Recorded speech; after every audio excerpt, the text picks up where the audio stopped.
नमस्कार विद्यार्थी मित्रांनो, मी प्रशांत डाकणे प्रशांत क्लासेसमध्ये आपलं पुनर्ष एकदा मनपूर्वक स्वागत करतो. जिल्हा मध्यवर्ती सहकारी बँक भरती संबंधी तसेच सहकार क्षेत्रांमधल्या ज्या बँक अंतर्गत भरती घेतल्या जातात तर त्या संबंधी आपल्याला परीक्षेला या ठिकाणी सहकार क्षेत्राविषयी महत्त्वाचे प्रश्न विचारले जातात. त्या प्रश्नासंबंधीचा सखोल असा अभ्यास करायचा असेल तर सर्वप्रथम आपल्या चॅनलला नक्की सबस्क्राईब करून ठेवा, बेल आयकॉनला क्लिक करा जेणेकरून आपले नवनवीन महत्त्वपूर्ण व्हिडिओज हे तुमच्यापर्यंत पोहोचतील. आता सहकारी संस्था, ओके, सहकारी संस्थांमध्ये जी भरती होत असते तर ह्या भरतीमध्ये तुम्हाला एकतर ऑफलाईन पण परीक्षा आहे आणि प्लस या ठिकाणी तुम्हाला ऑनलाईन पण परीक्षा असते. ओके, ऑफलाईन आणि ऑनलाईन पण परीक्षा असते. तर ह्या ऑफलाईन ऑनलाईन परीक्षेच्या दृष्टीने जे येणारे महत्त्वाचे MCQ जे क्वेश्चन आहे, ज्याला आपण वस्तुनिष्ठ बहुपर्यायी प्रश्न असे म्हणतो, तर ह्या प्रश्नांच्या संबंधी आपल्याला सहकार क्षेत्र जे आहे, सहकार, त्यासोबतच कृषी, त्यासोबत या ठिकाणी आपण व्यवस्थापन या महत्त्वाच्या घटकांकडे लक्ष देणं गरजेचं आहे. कारण ज्या ठिकाणी तुमची 90 मार्कांची जी परीक्षा होत असते तर या 90 मार्कांच्या परीक्षेमध्ये तुम्हाला त्या ठिकाणी सगळ्यात महत्त्वाचे 15 ते 20 प्रश्न हे या सहकारावरती, व्यवस्थापनावरती, कृषीवरती, वित्तपुरवठ्यावरती त्या ठिकाणी तुम्हाला येत असतात. तर असेच निवडक काही महत्त्वाचे आपण आजच्या लेक्चरला प्रश्न अभ्यासणार आहोत. आजचे आपले एकूण प्रश्न आहे 15 प्रश्न. तर हे 15 प्रश्न आज आपण व्यवस्थितरित्या या ठिकाणी समजून घेणार आहोत आणि या प्रश्नांचं त्या ठिकाणी प्रत्येक विद्यार्थ्यांनी आपल्या नोटबुकमध्ये नोट डाऊन करून घेणं आवश्यक असणार आहे. चला तर मग आपण महत्त्वाचे 15 प्रश्न बघूया. पहिला प्रश्न जो आपल्याला या ठिकाणी विचारलेला आहे,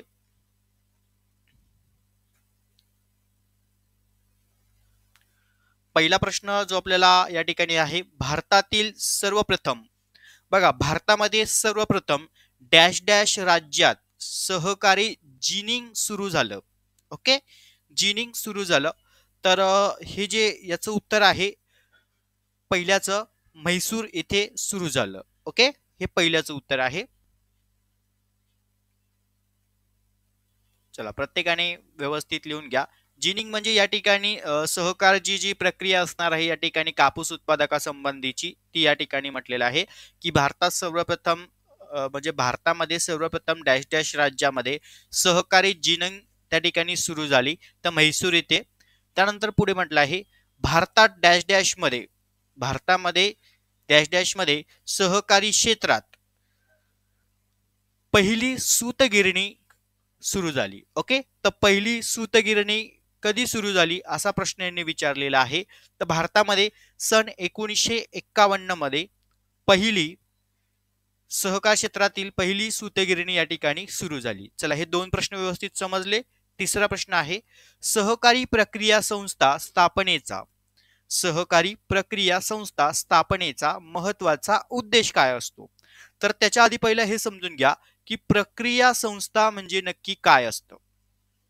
ओके, तर प्रक्रिया संस्था म्हणजे काय की कच्च्या मालापासून पक्क्या मालापर्यंतचं रूपांतरण करणं, त्या प्रक्रियेला आपण काय म्हणतो, त्या ठिकाणी प्रक्रिया संस्था असे म्हणतात. मग यामध्ये साखर असेल, दूध असेल, कापूस उत्पादक संघटना असेल, तर त्या संबंधीचे हे टॉपिक आहे. तर सहकारी प्रक्रिया संस्था स्थापनेचा महत्वाचा उद्देश काय असतो, एक तर उत्पादनाची निर्मिती करणं, बरोबर की नाही, उत्पादन घेण्यासाठी आपल्याला प्रक्रिया करावीच लागणार ना. दुसरं, त्यातनं रोजगाराची संधीही निर्माण होते आणि ग्रामीण भागांमध्ये हा व्यवसाय विकास मोठ्या प्रमाणावर केला जातो, त्यामुळे ग्रामीण भागांमध्ये देखील याचा विकासात्मक बदल घडून येतो.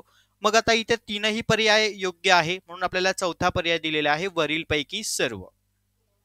ओके, चौथा प्रश्न दिलेला आहे आपला, भारतीय साखर उद्योगातून प्रतिवर्षी डॅश डॅश रोजगार त्या ठिकाणी पुरवला जातो.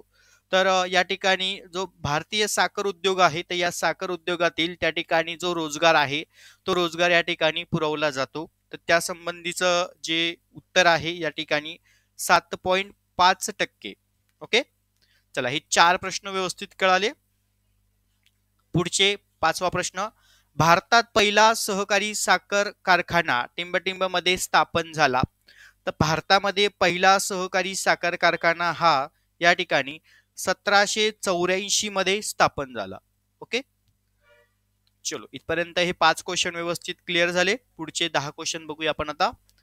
जागतिक बाजारपेठांमध्ये जागतिक बाजारपेठेत भारतीय साखर उद्योगांना डॅश डॅश क्रमांक आहे. ओके, तर जागतिक बाजारपेठेमध्ये भारतीय क्षेत्रासंबंधीचा जो साखर उद्योग आहे त्याचा कितवा क्रमांक आहे असा प्रश्न विचारलेला आहे या ठिकाणी. तर याचं उत्तर आहे द्वितीय क्रमांक. भारतामध्ये डॅश डॅश राज्य साखर उत्पादनामध्ये अग्रेसर आहे. साखर उत्पादनामध्ये जर या ठिकाणी अग्रेसर म्हटलं तर या ठिकाणी उत्तर प्रदेश हे आहे, भारतामध्ये म्हटलेलं आहे. ओके, त्यानंतर सन 2007 मध्ये भारतात सहकारी साखर कारखान्यांची एकूण संख्या किती आहे. 2007 मधली संख्या विचारलेली आहे. तर याचं जे उत्तर आहे 240. जगातील पहिली दूध व्यवसाय सहकारी संस्था डॅश डॅश मध्ये स्थापन झाली. तर जगातील पहिली जी दूध व्यवसाय संस्था आहे ही या ठिकाणी 1882 मध्ये स्थापन झाली. भारतामध्ये सर्वाधिक सहकारी दूध उत्पादन संस्था भारतामध्ये सर्वाधिक सहकारी दूध उत्पादन संस्था ही डॅश डॅश राज्यात आहे. बघा, दूध उत्पादन संस्था म्हटलंय तर दूध उत्पादन संस्था महाराष्ट्र. ओके, त्यानंतर पुढे भारतातील सहकारी दूध व्यवसायाची सुरुवात खऱ्या अर्थाने डॅश डॅशच्या माध्यमाने किंवा डॅश डॅशच्या स्थापनेने झाली. तर याचं उत्तर आहे आनंद डेअरी. ओके, आनंद डेअरी, अमूलचं तुम्ही नाव ऐकलं असेल. ओके, ती आनंद डेअरी. त्यानंतर भारतामध्ये डॅश डॅश साली राष्ट्रीय महिला आयोगाची स्थापना करण्यात आली. तर 1990 मध्ये. पुढे महिला समीकरणाच्या सक्षमासाठी म्हणजे महिला सक्षमीकरणाच्या प्रक्रियेची डॅश डॅशची वैशिष्ट्य आहेत. तर या ठिकाणी पहिलं स्त्रियांना सामाजिक आर्थिक न्याय मिळवून देणं हे पण एक वैशिष्ट्य आहे. स्त्रियांच्या मानसिक व बौद्धिक निकाल करणं हा एक महत्वाचा पॉइंट आहे. स्त्रियांचा निर्णय निर्धारण प्रक्रियेमध्ये सहभाग वाढवणं हे एक आहे. आणि वरीलपैकी सर्व म्हणजे याचं जे उत्तर असणार आहे वरीलपैकी सर्व. त्यानंतर प्रश्न क्रमांक 14वा. स्त्रियांच्या सक्षमीकरणाच्या प्रक्रियेत डॅश डॅशची भूमिका अत्यंत महत्वाची आहे. तर या ठिकाणी याचं उत्तर आहे स्त्रियांच्या सक्षमीकरणाच्या प्रक्रियेमध्ये सहकारी साखर कारखाने, सहकारी दूध उत्पादन संस्था आणि महिला बचत गट. ओके, तर स्त्रियांच्या सक्षमीकरणाच्या प्रक्रियेमध्ये डॅश डॅशची भूमिका अत्यंत महत्वाची आहे. जर सक्षमीकरण करायचं असेल तर एक लक्षात घ्या, सहकारी साखर कारखाने जरी म्हटलं तरी त्या ठिकाणी स्त्रियांना, कर्मचारी वर्गांना कामकाज दिलं जातं. दूध व्यवसाय संघटना जरी असल्या आजही आपण पाहतो दूध व्यवसाय संस्था संघटनांमध्ये महिलाही देखील काम करता आहेत. त्याचबरोबर महिला बचत गटामध्ये सुद्धा महिलांचं त्या ठिकाणी सक्षमीकरण करण्यासाठी त्या ठिकाणी ही एक प्रक्रिया चांगली आहे. मग जर आपण वरील तीनही पर्याय पाहिले तर हे तीनही पर्याय या ठिकाणी स्त्रियांच्या सक्षमीकरणासाठी योग्य आहेत. आता बरेचसे विद्यार्थी काय करतील, महिला बचत गट निवडतील. पण एक लक्षात घ्या, प्रश्न कशा स्वरूपात विचारला आहे हे समजून घेणं आवश्यक आहे. कारण स्त्रियांचं सक्षमीकरण करण्याच्या प्रक्रियेमध्ये साखर कारखान्यांची पण महत्वाचीच तेवढी भूमिका आहे. म्हणजे आजही साखर कारखान्यांमध्ये महिलांना त्या ठिकाणी कर्मचारी पदांवरती नेमणूक केली जाते.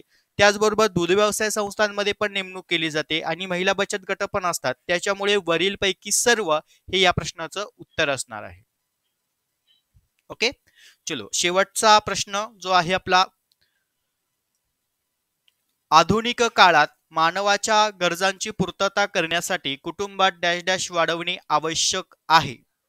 तर या ठिकाणी जर आपण पाहिलं तर अर्थजन या ठिकाणी वाढवणं आवश्यक असणार आहे. चला, हे 15 प्रश्न व्यवस्थित लक्षात आले. महत्वाचे 15 प्रश्न आपण सहकारावर आधारित समजून घेतले. ओके, सर्व विद्यार्थ्यांना परीक्षेच्या दृष्टीने ऑल द बेस्ट.